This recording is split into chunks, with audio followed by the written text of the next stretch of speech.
클로드 코드가 저희 직원 같습니다. 사람의 목숨이 왔다 갔다 할 수도 그렇죠. 있고. 액션을 해버리니까. 맞습니다. 에이전틱 AI를 바이브 코딩으로 개발하고 있잖아요. 우리가 최근에 클로드 코드 엄청 쓰고 있습니다. 블로그 번역도 에이전트가 하고 있고요. AADS 2단계로 데이터 사이언티스트도 에이전트 이용해서 우리 핵심 플랫폼이죠. 맞습니다. 심지어는 올해 핫 키워드인 피지컬 AI를 위한 에이전트도 클로드 코드를 이용해서 개발하고 있습니다. 네, 맞습니다. 한마디로 페블러스 하는 일을 전부 다 클로드 코드로 하고 있다는 얘기처럼 들리는데요. 클로드 코드가 저희 직원 같습니다. 그래서 오늘 이렇게 클로드 코드를 이용한 바이브 코딩 하는 방법 3가지를 좀 소개를 드리려고 하고요. 시청자분들한테 일단 우리 소개부터 이제 해야 되겠습니다. 저희 회사는 데이터의 진심이 모토이고요. 그래서 인공지능 시대에 고품질 데이터를 통해서 좋은 인공지능을 만드는 데 기여를 하려고 만든 회사이고, 모래알처럼 어려운 데이터 아니고 조약돌처럼 꼭 잡을 수 있는 그런 멋진 조약돌. 그래서 저기 조약돌이 보이는 건가요? 맞습니다. 우리 페블러스에는 언제나 예쁜 조약돌들이 있죠. 페이블러스 페블을 합쳐서 페블러스라고 저희가 이름을 만들었고, 부대표님 작품이죠. 작년. 5년 전 일이네요. 대표님 개인 경력도 좀 소개 좀. 안녕하세요. 주식회사 페블러스 공동창업자 대표 맡고 있는 이재희입니다. 저는 2021년도 11월에 페블러스 창업을 했습니다. 그전에는 23년간 애트리 연구원이었었고요. 컴퓨터 사이언스 중에서도 컴퓨터 그래픽스, 모델링, 시뮬레이션 쪽으로 연구를 하다가 합성 데이터 그리고 데이터 품질에 관련된 주제로 페블러스를 이정원 부대표님과 같이 만들게 되었었습니다. 네, 안녕하세요. 이정원입니다. 20년 동안 애트리 연구원이었고요. 그때는 신경과학 그리고 의공학을 연구를 했었습니다. 엑스레이 영상, MRI 이미지를 다뤘었고, 페블러스 창업하고부터는 여러 가지 데이터를 보면서 품질 문제 그리고 합성 데이터 만드는 일들을 하고 있습니다. 그러면 우리 회사에서 하고 있는 바이브 코딩 사례들을 하나씩 볼까요? 일단 컨텐츠 번역을 굉장히 자동화하는 작업을 하셨잖아요. 저도 사실은 메모를 좋아하고 글 쓰는 걸 좋아하는 사람이었는데, 창업 때문에 그걸 스스로 할 시간은 사실은 없잖아요. 키 아이디어를 주면은 그거를 독자들이 읽기 좋은 방식으로 해석해서 비주얼하게 만들어주는 일들을 클로드가 척척척 해놨었죠. 그래서 너무 도움이 많이 됐었고, 그 다음 버전은 이제 저희가 올해는 페블러스가 글로벌로 진출하는 해가 아니겠습니까? 그러다 보니 자연스럽게 블로그를 영어로 번역해야 되겠다라고 생각을 했었던 거고, 근데 보통 일이 사실은 아니었었죠. 근데 지금은 사실 번역이라는 거는 챗GPT나 제미나이도 잘 하겠습니다만, 코드와 연결되어 있는 블로그로 번역을 해야 되기 때문에 클로드 코드의 도움을 굉장히 많이 받아서 결국에는 거의 1대1 수준으로 한글 콘텐츠와 미국 콘텐츠, 영어 콘텐츠가 공존하도록 자동으로 다 번역이 되고 있는 상황이에요. 그래서 클로드 코드로 되어 있는 이제 워크플로우가 있어서 제가 마크다운 소스 문서를 딱 주면은 이제는 영어 블로그 하나, 한글 블로그 하나가 자동으로 생성됩니다.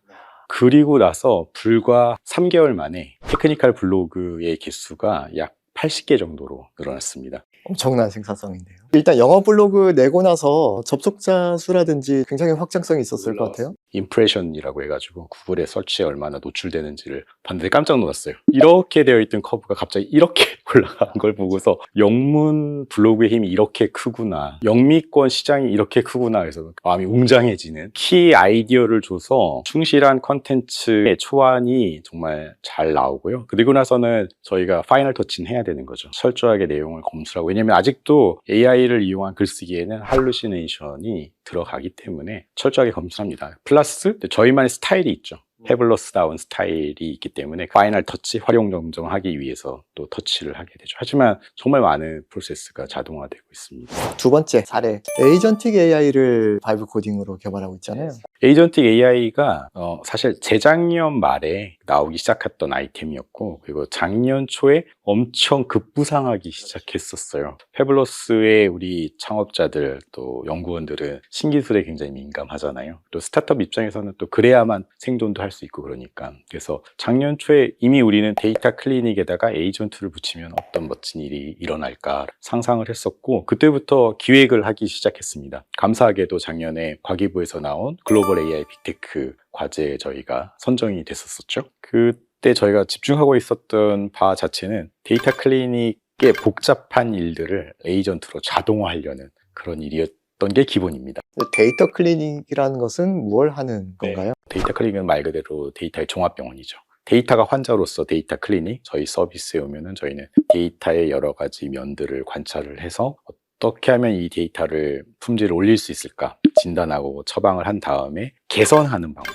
일종의 데이터를 수술하는 방법 중에 하나로서 부족한 것에는 합성 데이터를 넣는다, 그런 상황이었는데, 사실 거기에 말은 이렇게 쉽게 했지만 수많은 요소 기술들이 들어가고 사람의 개입이 필요했고, 또 한 가지 복잡한 이슈 중에 하나는 저희가 이제 창업했을 때보다 실제 고객들의 데이터를 다루다 보니까 어떤 수학적인 통계적인 데이터 품질 평가보다는 의미적인 평가가 훨씬 더 중요하다는 걸 사실 알게 된 거예요. 그래서 ISO 표준을 따라야 될 것도 많고 EU AI 액트 같은 그런 법률 규제를 지켜야 될 것들도 있고, 그리고 또 고객마다 다 사내 규정이 다 다르잖아요. 그래서 이거를 다 맞춰서 데이터 품질 평가를 해서 소위 말하는 AI 레디 데이터를 만드는 게 보통 힘든 일이 아니었던 거예요. 그래서 에이전트가 붙으면 정말 좋겠다라고 생각을 했었고, 바로 저희의 글로벌 빅테크 과제가 바로 이 일을 하는 거고, 저희 이름이 AADS잖아요. 에이전틱 AI를 이용한 데이터 사이언티스트를 만든다. 그래서 에이전틱 AI 데이터 사이언티스트를 줄여서 AADS 과제를 저희가 작년에 이어서 올해도 하고 있는 그런 상황이죠. 그러면 방대한 작업들을 클로드 코드로 얼마나 자동화할 수 있었는지. 데이터 클리닉에서 첫 번째 중요한 일들은, 데이터 클리닉은 데이터의 종합병원이기 때문에 방사선과 내과, 외과로 구성이 되어 있습니다. 그러면은 환자가 방사선 촬영을 통해 가지고서 환자의 엑스레이나 MRI 이미지가 나오는 것처럼 데이터의 엑스레이, MRI 이미지가 나와야지 내과에서 진단을 하게 되는 거거든요. 근데 여기서 이제 어려운 점은, 말은 역시나 쉽지만 저희가 말하는 그 데이터의 방사선 이미지라는 거는 사실은 인공지능 신경망이에요. 그래서 데이터와 궁합이 제일 잘 맞는 신경망을 찾거나 아니면 그거를 새롭게 파인 튜닝해서 만들어내야 되거든요. 그래서 이 과정을 사실은 지금까지는 저희 페블러스의 데이터 사이언티스트들이 해왔었죠. 근데 이 작업이 지금 자동화됐잖아요. 예를 들면은 신경망, 데이터의 방사선과에 필요한 신경망들을 찾아볼 수 있는 중요한 소스 중에 하나가 허깅 페이스인데, 허깅 페이스에 있는 수많은 모델들을 저희 AADS 에이전트들이 잘 찾아가지고 궁합에 맞게 방사선과 결과를 내주는 거죠. 그러면 이제 또 이제 진단을 하기 시작하는 건데, 진단에서도 또 에이전트가 또 쓰입니다. 아까 말씀드린 것처럼 처음에는 저희가 이제 수학적인 기반으로 데이터 품질 평가를 했었는데, 거기만 가지고는 안 되기 때문에 규제와 그다음에 표준 관점에서 또 데이터를 바라봐야 되잖아요. 그러면은 이 데이터에 제일 맞는 평가 방법을 또 에이전트가 만들어서 적용을 해서 진단 보고서를 주는 거예요. 그래서 고객님의 데이터는 이런 문제를 가지고 있고 좋은 점, 나쁜 점을 진단 보고서로 생성하는 그 과정에도 에이전트가 참여를 하게 되는 거고, 그리고 이제 마지막 과정이 저희가 특별한 기술을 가지고 있는 합성 데이터의 자동 생성과 데이터 경량화 기술이죠. 그래서 그것도 저희 이제 숙련된 유능한 페블러스의 데이터 사이언티스트들이 한 땀 한 땀 좋은 솔루션들을 적용했었었는데, 지금은 이제 에이전트가 하죠. 에이전트가 스스로 합성 데이터를 만들어내고 있어요. 그러면 이런 내용들은 다양한 표준들을 또 살펴봐야 되고 적용해야 되고 굉장히 복잡한 일들이 숨어 있을 텐데, 그걸 다 에이전트가 진짜로 다 하고 있는 거 맞죠? 데이터의 품질 표준이라는 거는 과거에 나왔던 ISO 25012도 있고 작년에 나온 5259도 있고, 네. 그런데 5259 품질 표준만 보더라도 무엇을 평가해야 된다는 있지만 어떻게 평가해야 된다가 없다는 게 함정이에요. 그래서 표준은 이렇게 하면 좋아라는 어떤 권고 같은 거잖아요. 근데 이제 실질적인 적용은 정말 케이스 바이 케이스여서 데이터와 제일 궁합이 맞도록 진단 방법을 다 짜줘야 되는 건데, 그거를 저희가 이제 에이전트로 자동화를 한 거죠.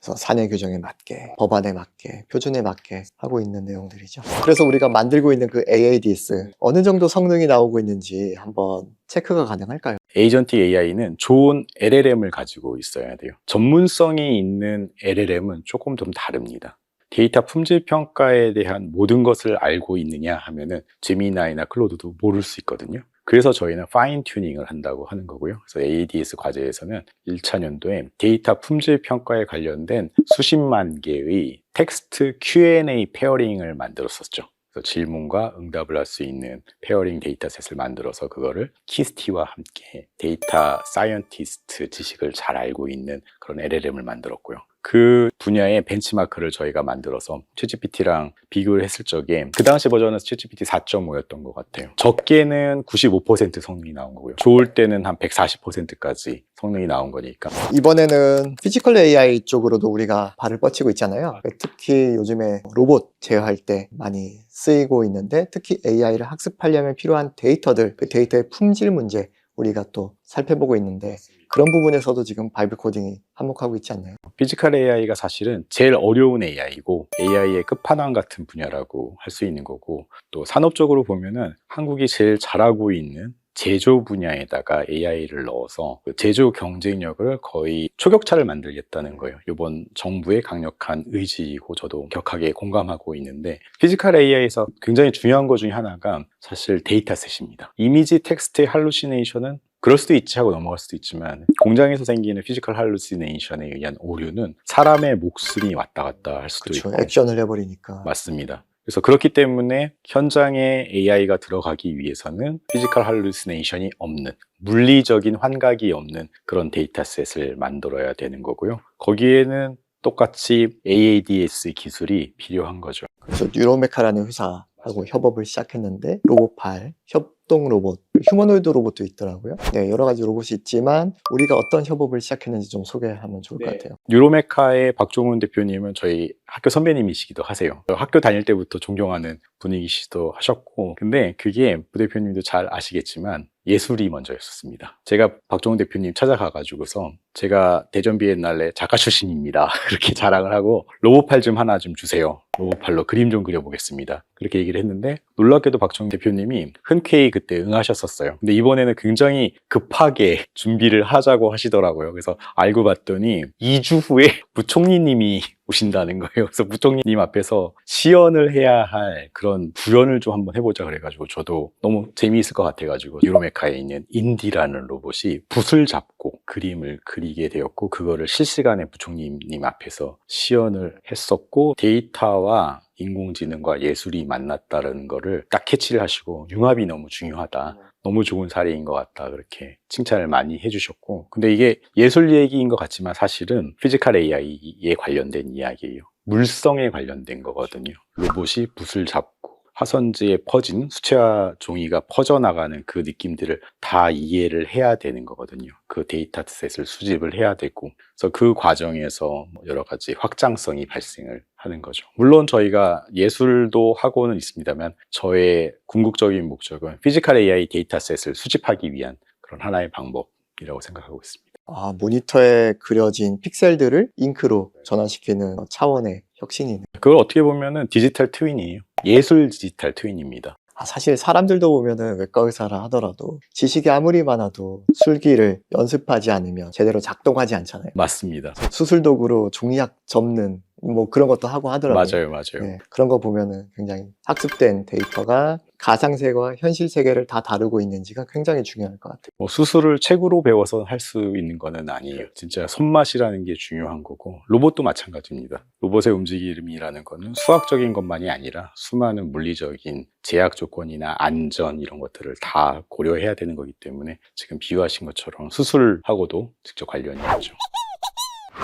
오늘은 클로드 코드 기반으로 우리가 바이브 코딩을 어떻게 활용했는지 회사에서 하는 일들을 쭉 소개를 드렸고, 많은 IT 회사 다니시는 여러분들이 좀 참고하시면 좋겠습니다. 더 궁금하신 점 있으면 댓글 남겨주시면 후속 콘텐츠 만들도록 하겠습니다. 감사합니다.